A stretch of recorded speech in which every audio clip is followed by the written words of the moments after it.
Hi, and welcome to our first video of the semester. Um, I'm in a turtleneck today. I'm not a turtleneck guy, but I'm in a turtleneck today. Wind chills tonight are supposed to go to -30, and today is not the warmest of days. So, I'm kind of dressed for the kind of weather that we've had for most of the last month. But be that as it may, um, here's where we are. Let me start first of all by again welcoming you to these videos. I will be giving you a video. I will be preparing a video for you most weeks.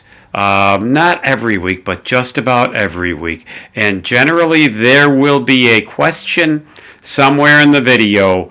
And before you write your essay, I want you to email me the answer to your video, to the question in the video, okay? And you have my email. Don't send it to Moodle. Send it to georgec4@aol.com. Okay, you can answer it in one sentence. You don't need to write paragraphs to answer the question. As I say, you can answer it in one sentence if you want to. There is certainly no problem with that at all. Okay, so here we go. I will tell you that the videos will be under 10 minutes all the time. Excuse me. They might be 9 minutes and 59 seconds, but they'll be under 10 minutes.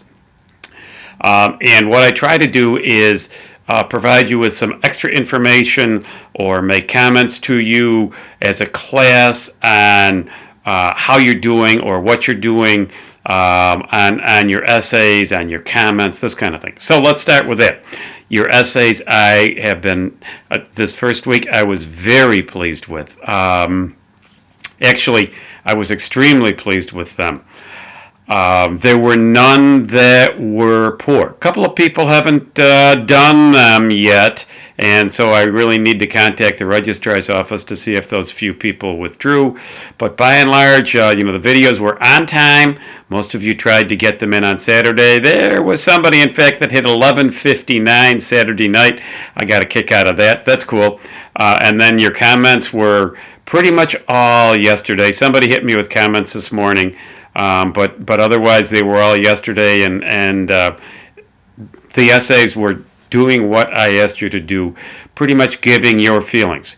With the comments, many of your comments were very, very good. The vast majority of your comments were very good. Some people simply said, yeah, I did the same thing. I agree with what you said. I'd like you to be a little bit more critical in your comments. That doesn't mean you have to disagree. It doesn't mean you have to blast somebody.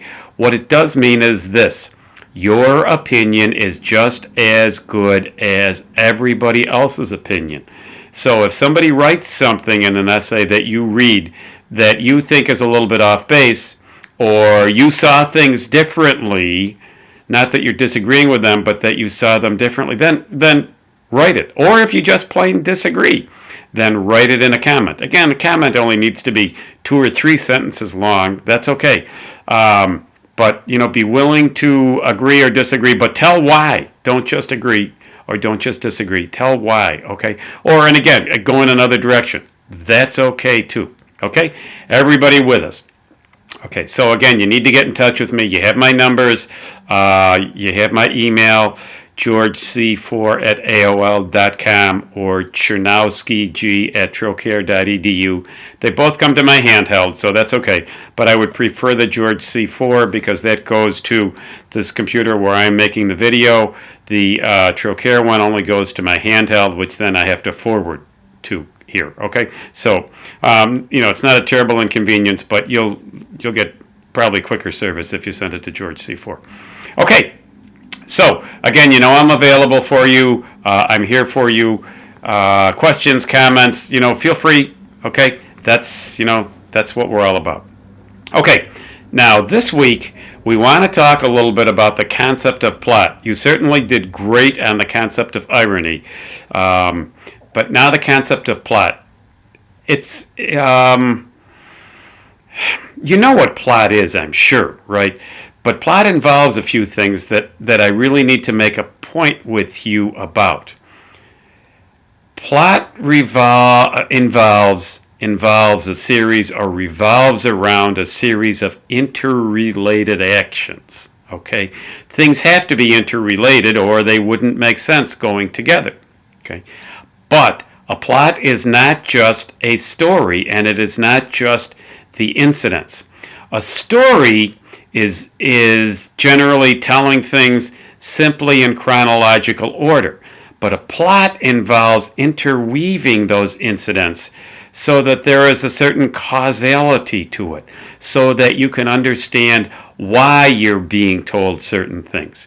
So in some stories, for instance, the story that we will be discussing this week, the one that you'll be writing about this week, okay, the action does not take place in set straight time order. It is not in chronological order.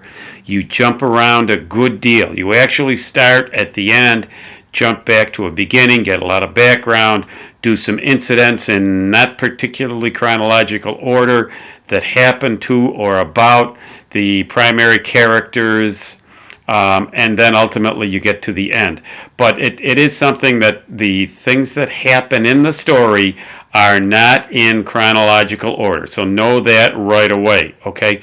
But they're in the order that they are in to form a plot. Okay, so a plot is a series of interrelated incidents, events, actions, and the characters participate in the actions, so the plot is really linked to characterization. I mean, the incidents have to happen kind of revolving around the personalities of the characters in the works. Okay, so plot and character are closely interrelated. They reflect the traits of the character.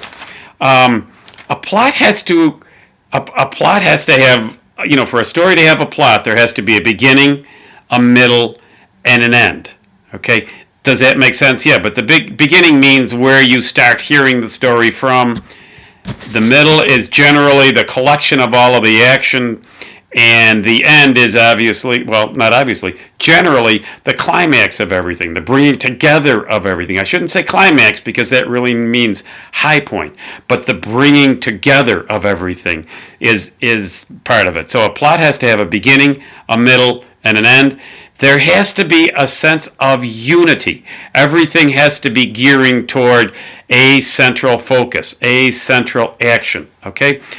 The plot is put in motion by conflict. You know what conflict means. Everybody knows what the term conflict means. You know, kind of crashing together or just kind of like things not really running smoothly, but rather, you know, things from one personality rubbing the wrong way with things from another personality. And so that brings about conflict, or it can be between man and nature or man and animal. You know what conflict means. So conflict really helps plot to evolve, to go, okay?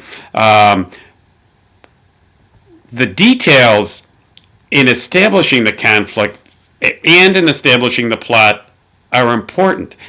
Details are part of it. Now, does that mean, you know, you should be making notes about details? Heck no, no. But you might want to make notes about, what happens when, so that when you go to write your essay, it can be like, oh yeah, this happened here. And if you write a note here or there, you know, it might help you understand better how the plot comes together, because the plot does have to come together, just as an appointment in Samara. Tiny plot, but it comes together when we find out that the servant has ridden off to Samara, where Death is going to meet him. Okay? So plot usually comes to a head in some kind of a crisis. There has to be conflict.